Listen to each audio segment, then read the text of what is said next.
Assalamualaikum warahmatullahi wabarakatuh. Yang ingin saya bagikan ini adalah pengalaman saya ketika mendampingi nenek saya pada waktu sakaratul maut. Saya sangat bersyukur kepada Allah memberikan saya kesempatan untuk menyaksikan begitu dekat dan begitu jelas kebesaran Allah, keajaiban yang terjadi saat itu.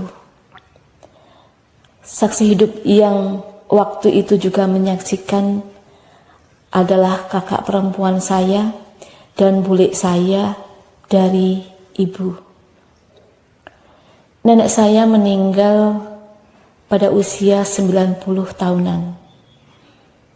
Itu menurut saya usia yang cukup panjang, karena di saat-saat ini orang yang meninggal di usia 90 tahunan mulai tidak begitu banyak.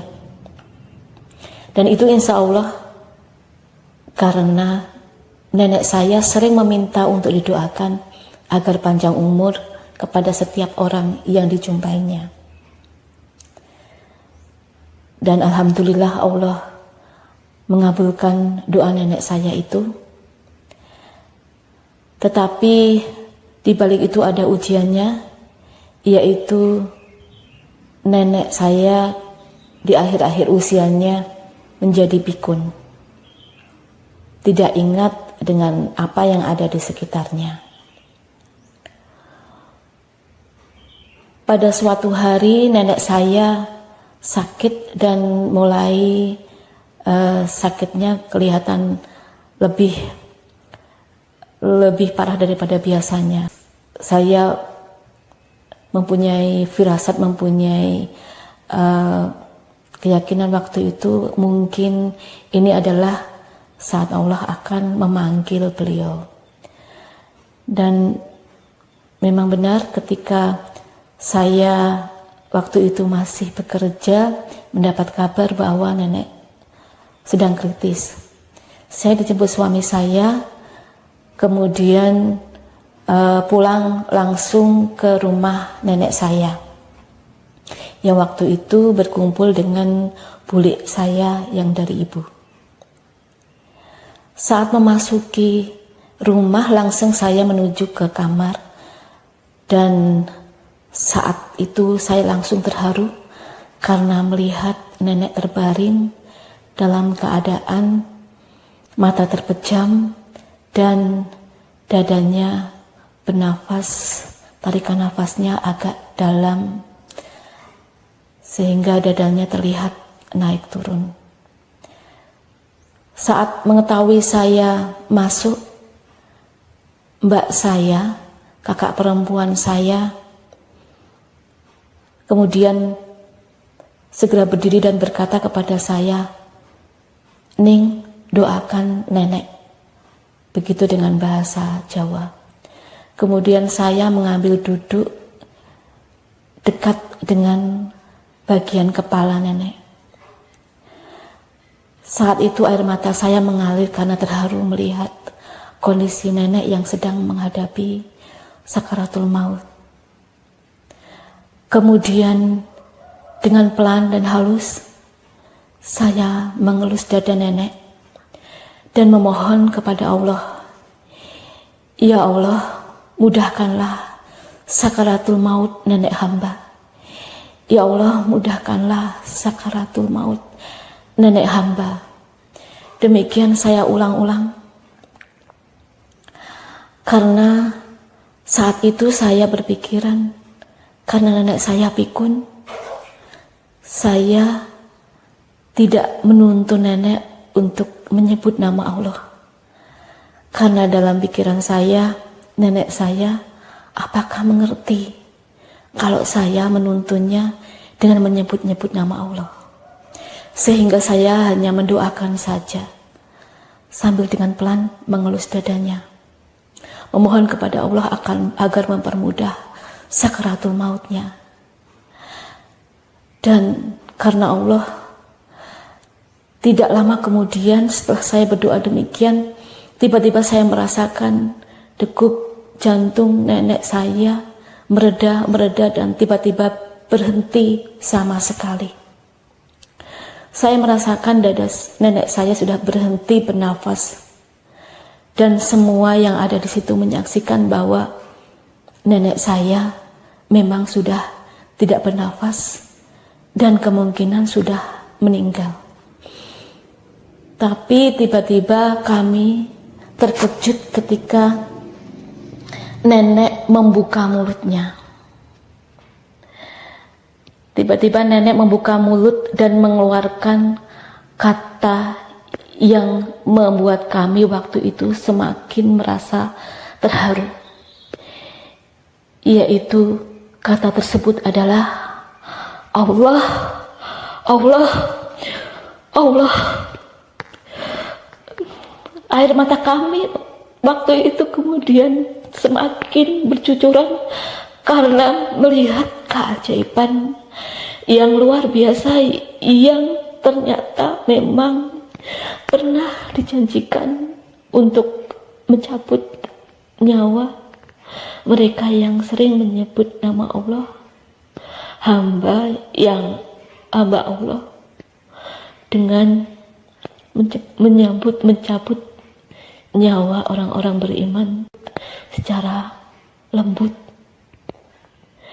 Dan itu membuat kami tidak bisa berkata apa-apa dan merasa sangat takjub karena nenek saya sudah pikun dan selama ini tidak bisa mengingat orang di sekitarnya, bahkan bule saya yang anaknya sendiri. Tapi ketika di akhir usianya, ketika nyawanya sudah tidak ada di dadanya, tapi mulutnya bisa menyebut nama Allah. Sesuatu yang selama ini tidak pernah saya bayangkan akan saya saksikan langsung.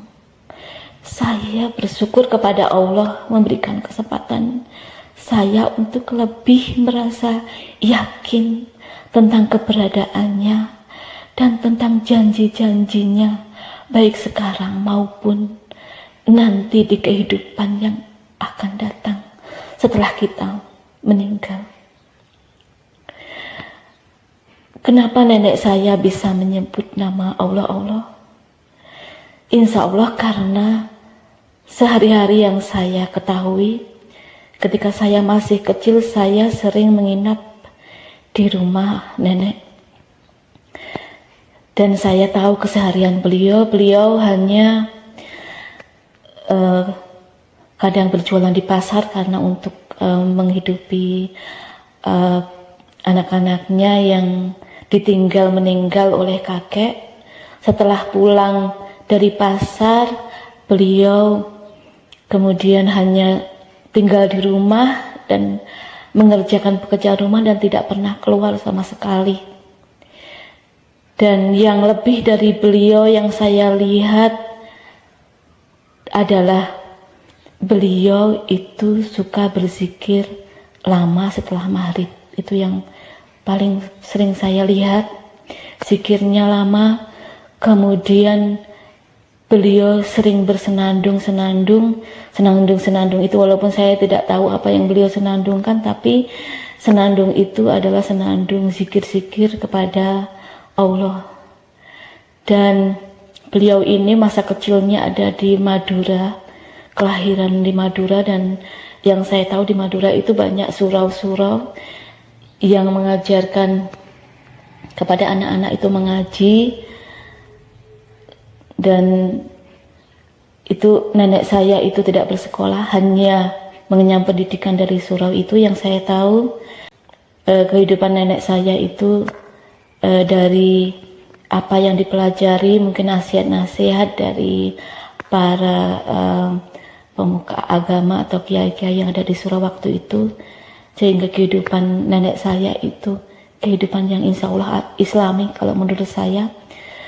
Kemudian beliau karena sering berulang-ulang membaca surat Yasin, yang saya tahu istiqomah beliau membacanya sehingga beliau juga hafal surat Yasin. Dan itulah yang insya Allah, walaupun nenek saya pikun, Allah masih mencabut nyawa beliau dengan memberikan beliau kesempatan untuk menyebut nama Allah di akhir masa hidup beliau, di saat nyawa beliau dicabut. Bukan kami yang menuntunnya, tapi Allah yang memberikan kesempatan pada beliau untuk bisa menyebut namanya, karena nenek saya lisannya selalu menyebut-nyebut nama Allah walaupun dalam keadaan bersenandung. Itulah yang ingin saya bagikan. Hikmah ini bagi saya tentunya insya Allah menambah keyakinan. Semoga Allah menetapkan saya istiqomah selalu berada di jalannya sampai nanti, sampai akhir nanti, dan bisa meninggal dalam keadaan husnul khatimah, meninggal dalam keadaan yang sangat baik seperti nenek saya. Saya berharap ini menjadi pelajaran bagi kita semuanya, bagi umat Islam yang saya lihat di antara kita umat Islam sekarang mulai banyak merasa seperti kurang yakin tentang keberadaan Allah. Dan ini cerita saya, tidak saya buat-buat dan tidak saya rekayasa, karena ini ada pertanggungjawabannya di hadapan Allah. Tidak ada untungnya saya untuk merekayasa. Justru saya ingin kita semuanya mendapat keselamatan dari Allah Subhanahu wa Ta'ala. Amin, amin, amin, ya Rabbal Alamin.